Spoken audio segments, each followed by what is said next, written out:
Well, joining me now is James Henry. He's an economist and author of The Blood Bankers, Tales from the Global Underground, and he joins us from Sag Harbor in New York City. Thank you very much for being with us. So we heard the president saying earlier on $1 trillion in cuts spread over the next 10 years. Does that make sense when you look at all of this economic data, especially at a time when Americans are hurting? Well, I think the president really has no alternative. This is kind of a no-win situation.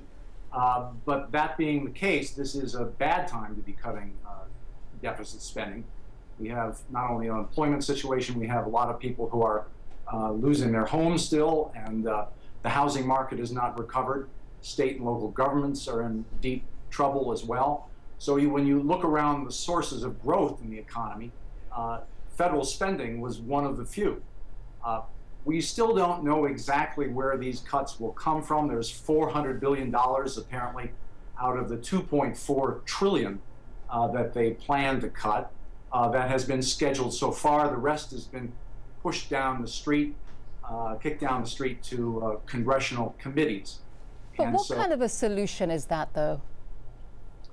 Well, it's not a solution to the sort of the fundamental imbalances in the U.S. economy, but if you look at where these deficits came from, about 40% of them came from the Bush tax cuts that are scheduled to expire at the end of 2012. Another 30% came from defense spending for the Iraq and Afghan war. Then there's another chunk that came from the deficit, from the recession itself, which slowed down the tax revenues. So, you know, all the people that are going to be punished for the deficit are people on Social Security, the people who are benefit from government programs, unemployment insurance recipients.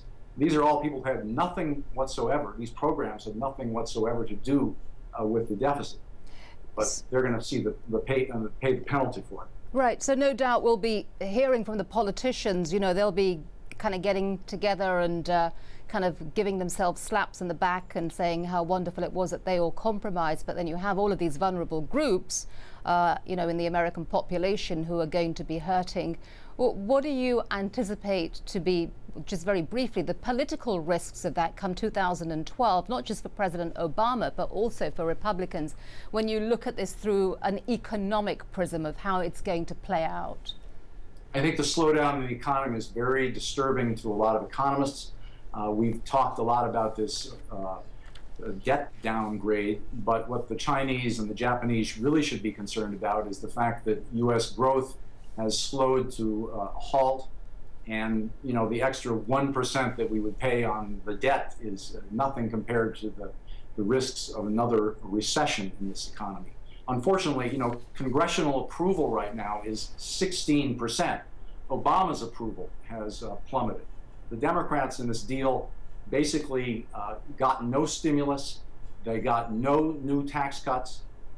They've given up $1 trillion already in definite spending, and possibly as much as $1.5 trillion more delegated to this super committee. So it's all kind of a way of shuffleboard.